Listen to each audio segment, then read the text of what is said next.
The Legend of Zelda Skyward Sword is a pretty lengthy game of sorts. It has its ultimate share of hidden features, throwbacks to other Zelda games, creative dialogue expressions, funny moments between the characters, and of course an adventure that will not only take you to the realm of Link's life with Zelda, but will also possibly change one's entire aspect on this franchise.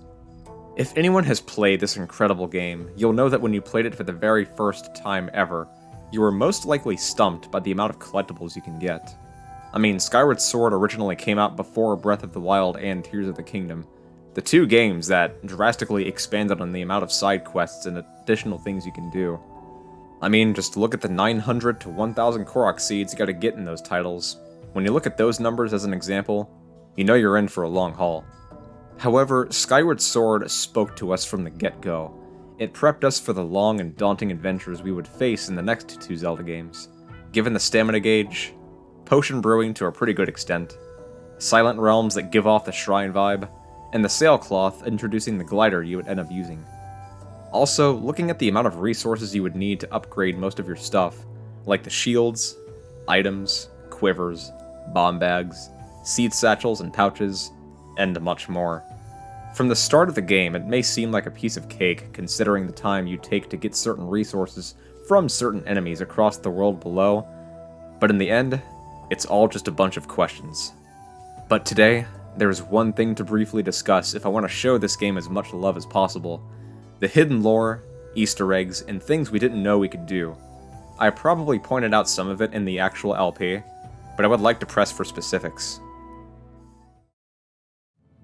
Now, before I jump into the nitty-gritty of the episode, I want to announce a couple of things, specifically about episode 36.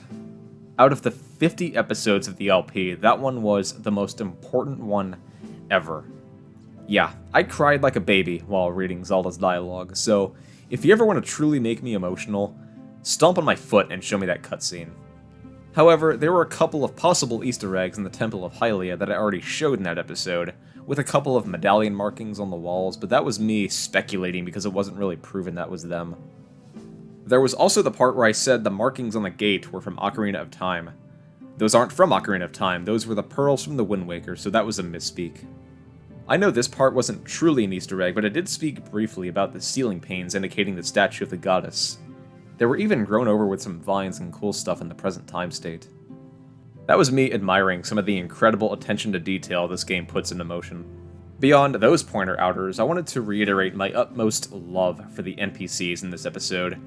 Even Groose with the way he leaves Zelda to us, and even how he picked on Link earlier, calling him names and saying that he's not a hero. No game has ever screamed the words character development louder than Skyward Sword in this case.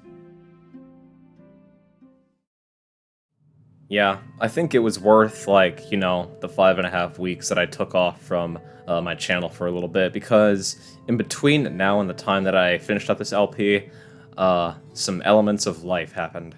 I won't go into detail, but hey, I can say that it's all aside now, and it's mostly things that I really just don't want to talk about. But yeah, Easter eggs. I can finally say that I am back again, with yet again another episode of The Legend of Zelda Skyward Sword HD. The final one, for sure. It's time to wrap it up. Alright, Easter eggs, as I mentioned. So, I have a 100% completed file, although I have not gotten every last collectible in the game. However, there are some things in Notion to point out about this place. Alright. The first Easter egg. I probably should start early game, but this is kind of one that I've been wanting to get out of the way.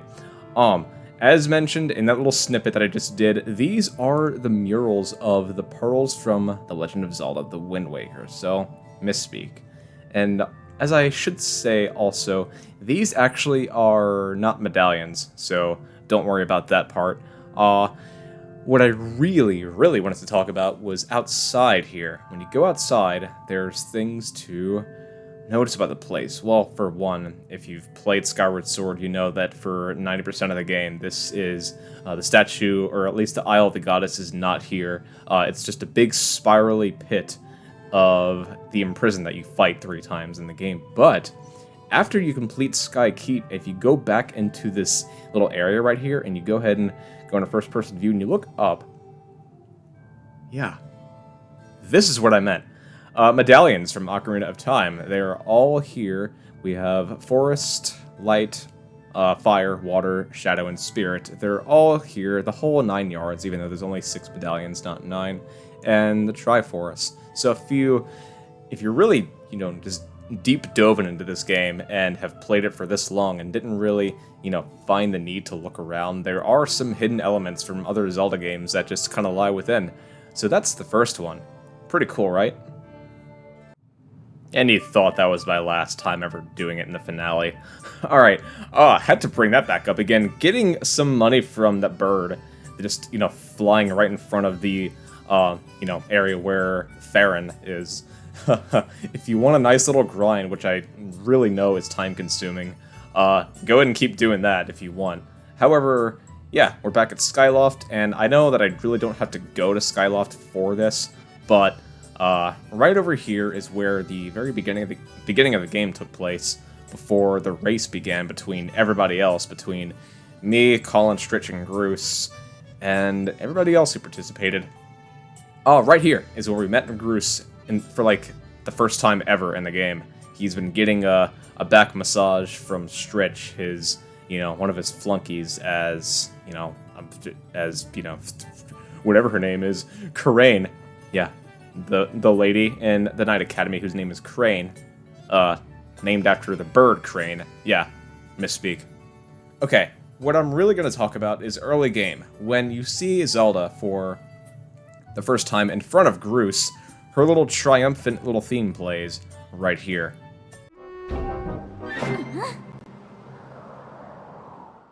Yeah. So that's a little small touch, because for some odd reason they actually kept that sound for the Breath of the Wild, and if I'm not mistaken, Tears of the Kingdom. When you cook something, that little theme plays when you make something to eat in one of those games. It's very remarkable, actually.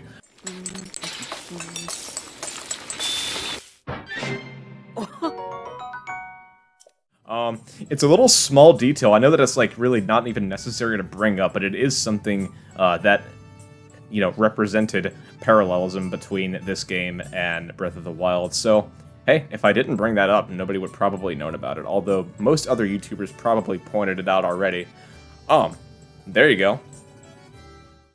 Alright, so to go back to the Loftwings of, each character in this game that has one, Groose, Koholint, Stritch, and everybody else, their hair on their Loftwing actually represents the hair that's on their head. So if you look at Groose as an example, that little spike that you see on his head actually appears on his Loftwing. So pretty cool enough that 90% of the time the Loftwings that you see people riding in this game match their hair on their head. Although Link here just kind of sits out there on his Crimson Loftwing. I still call it the Great Terror, by the way, since that's what Pippet says. Even he said that he can't beat that Red Terror of mine in the very beginning of the game. Episode 1 is where I pointed that out. I never said that I would call it the Great Terror again, but here I did it again. That is just craftsmanship. In the very final episode of Skyward Sword, I say the Great Terror, and in episode 1 I call it the Great Terror.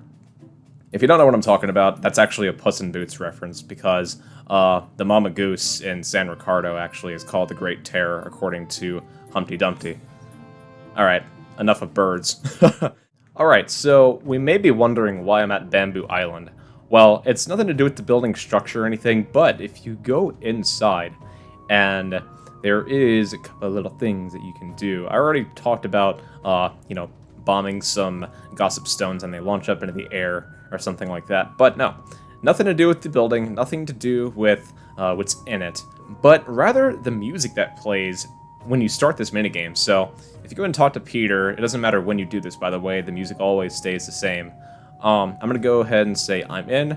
Now, I have to point this out. The music that plays actually matches the house guessing game in The Legend of Zelda: A Link to the Past. So I'm going to go ahead and just let this music play for a little bit, and it matches the very beginning of that song in A Link to the Past. Take a listen.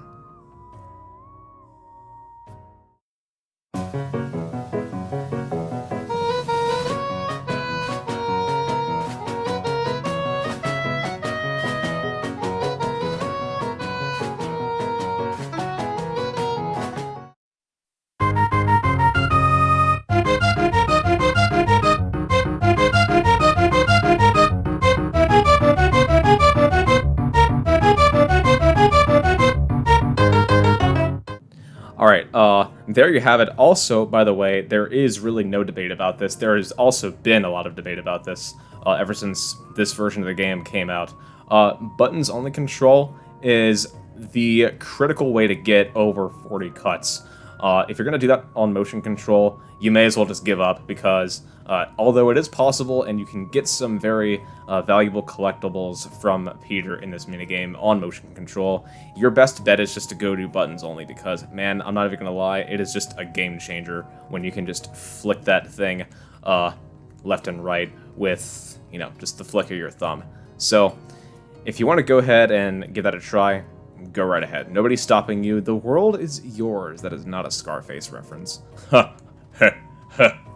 Ha! Anyway, next Easter egg. Here we go. I don't really have to go anywhere for this, but I may as well just talk about it. Levias. Yeah.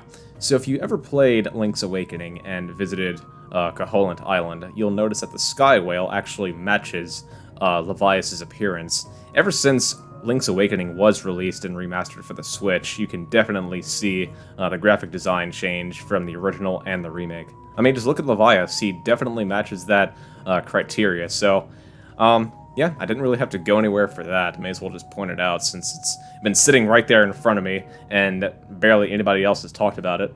But, hey, at least Nintendo kind of, like, looked at this game and said, you know what, if we're gonna remake Skyward Sword, we may as well remaster the Sky Whale and Koholint Island in Link's Awakening. So, parallelism at its finest. We already had this game on the Wii as the 16th game in the franchise, and also the fact that the Wing Ceremony celebrates the 25th anniversary of the Knight Academy's institution, as well as the 25th anniversary of Zelda's franchise being in existence. So, parallelism at its finest. Alright, so we may as well wonder why I'm at Skipper's Retreat. There are a couple things, and as a matter of fact, a lot of things to talk about in Lanayru, although there's just two that I'm going to go ahead and bring up. This criteria actually requires going all the way up to the shack. I may as well just have pointed that out in the episode that I went there, but I may as well do it again. Give me a minute. Alright, so I got up here way faster than I thought, because normally it takes me like frickin' minutes. Anyway, if you go into the shack and enter here, yeah, we may have to blow all kinds of dust away to go ahead and see, but actually you don't, actually. So, relief. Definitely a relief. A couple things about this room. If you look on this side, it actually definitely does give the vibe of the 6 medallions from Ocarina of Time. You have green, orange, red, blue, yellow, indicating a light medallion. But it's actually not. It's just there for decoration. What I really did want to talk about in here, though, is that if you go over to this painting right here, and take a look at these robots, what movie does that remind you of? Yeah. This is an insane reference to the Titanic, because Rose just kind of extends her arms out as Jack just holds her from behind. And believe it or not, this actually does look like the part where you do fight the pirate, stealth lord thing. I forget its name, alright? I know that Dreadfuse is the, more beefed up one in Sky Keep, but hey, incredible Titanic reference. Dear Captain, thanks for everything, yours, the crew. You don't really hear that in Titanic, but the painting definitely does give it away. Alright, we're at the Shipyard, so what kind of really disappoints me about this place is that the Easter egg that I want to show is actually in the room off to my very left. However, if I go in this door just simply like that, it won't leave me in the spot where I can point out the Easter egg that I want to talk about or show. So sadly, what I have to do is pay my old friend Gortram a frickin' visit, because we gotta ride a minecart. Yeah, when I said that I didn't really feel like doing that again, I have to, just to show what I want to talk about. Give me a minute, please. As you can tell, I really didn't want to ride that thing again, but here we are. I'm doing it again. Alright, on the bright side, I literally thought that was a freaking, enemy, but last stop, Construction Bay. So, what I wanted to talk about is right in this room. It's another room full of posters and things that you can read, and this is indeed the room where you fight Moldarak for the second time, as just a regular mini-boss enemy, and not an actual boss you get a heart piece or a heart container from. Alright, looking at most of these... looking at most of these things, we'll notice that there are things that we can read. I hope the plans for my ship are completed soon. This is a really sad room to be in because of what these things say. Because these guys' parents just do not come back, and they're just out of existence permanently. However, this one right here actually does have some special meaning to me. It's actually a Smokey the Bear reference because it says only you can warn your coworkers early enough to avoid pirate attacks. Zert. But if you've ever actually looked at Smokey the Bear, it's actually a reference from the old saying, only you can prevent wildfires. So, if there's anything that I gotta give a hats off to Nintendo for, it's having a sense of humor. Alright, enough with this place. Alright, so I moved off to a file where I did not complete Sky Keep yet, because once you complete Sky Keep, the Isle of the Goddess does plummet down into the sealed grounds, which is where I want to go for the next Easter egg, so give me 1 sec, I will be right there. Alright, one of the benefits of going here again is viewing the little extra things that if you want to go ahead and look at them, you could. What I did want to talk about, though, is if you go to the very bottom of the pit, all you gotta do is go on down and down. We're already used to that, as I'm sure, and you're already aware. Yeah, but look at the walls.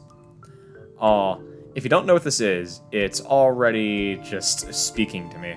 These are animations from the very intro scene of the game. So, this describes how the goddess cut away chunks of rock from the land and took the Isle of the Goddess, which was a fragment of Skyloft, and imprisoned this evil being. Yeah, this is all just a flashback and illustrations of what we already watched before the game started. So, if you ever want to look at those again, go right ahead. Yeah, illustrations are pretty good. Honestly, I had to point out something funny, is that when I was a kid, I always only read books with illustrations and pictures. If it was just words, I would not want to read. I was just that picky. I think anybody can, really vouch for me when I say that I hated reading when it came to no pictures and, fun illustrations to look at. So if a book that I picked up ever contained any of those things, I would not read it. I only want pictures. Alright, something a little small, so it really wasn't that major, but it is kind of, a big portion of the Theron province, so there you have it. Alright, I'm not going to really play anything, I put down the Joy-Cons just to talk about this. So if you go back to the episode where I did the Horde, or at least the gauntlet of enemies that you fight right before you do the third gear him fight, there is a little gag with one of these bokoblins that blows a horn, so in the tune of it really is a remarkable thing to listen to, because that is also the flute theme from A Link to the Past, when you are permitted to explore all the outside world, and here you can take a listen to that right now.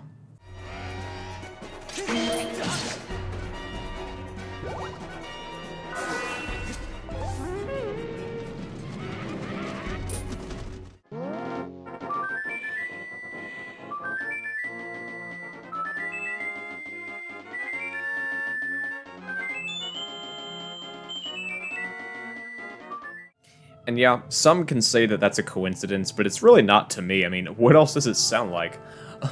I've really ever yet to start playing A Link to the Past, and I really have restrained myself from playing most retro Zelda games. I've only ever stuck to 3D and recent, and that's really bold of me to call myself like a Zelda enthusiast when I have not touched those. As I've played them, I just haven't touched them in forever, is what I'm getting at. So, funny thing, there you go. Alright, so we're back with Demise, and also, this fight actually does represent something kind of funny, but it only takes place in the second phase, so I'll be right there in a second. Yeah, like that. If you use the net on him, it actually does bring back where you can do that in A Link to the Past with Agahnim. That is not a coincidence. I'm not sure why that is, but it's probably there for a good reason. But, hey, there are a couple more Easter eggs that I want to show, so give me a moment. Okay, this is actually a small one. It's like the second to last one that I really did want to talk about, but if you actually pause and go to the menu and go to your collectibles, I really could have pointed this out at any time, but if you go and look at the Gratitude Crystal, does it or does it not look like a star bit from Super Mario Galaxy? I mean, I think that's been a lot of debate going on, but I just wanted to point that out too. Does that or does that not look like a star bit from Super Mario Galaxy? Zelda and Mario, you collab too much. Alright, so dropping us back off at Lanayru Gorge, this is actually a major Easter egg that you can actually visit.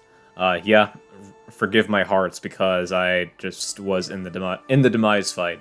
However, though, if you go and talk to the Thunder Dragon and go to Silent Realm, we'll also see that, yeah, we have 3 major provinces, which are Lanayru, Faron, and Eldin. However, we can go somewhere else.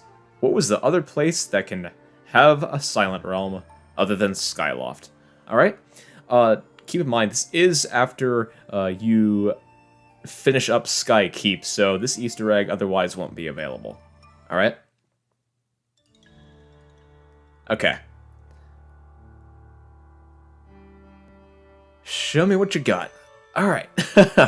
I'm not really going to get every tier, although I could, and most Silent Realms are available to you via the Thunder Dragon if you just want to get more Dusk Relics and more collectibles and really brush up on your Silent Realm skills, which is really not really necessary. But if you go right back up to where the... forgive me. If you go right back up to where the Isle of the Goddess was... where are you? Where are you? Where are you? Where are you? Oh yeah, right up here. It's actually not there. It's not there at all. What is there, though, is a little outline of a door just where you can just enter through.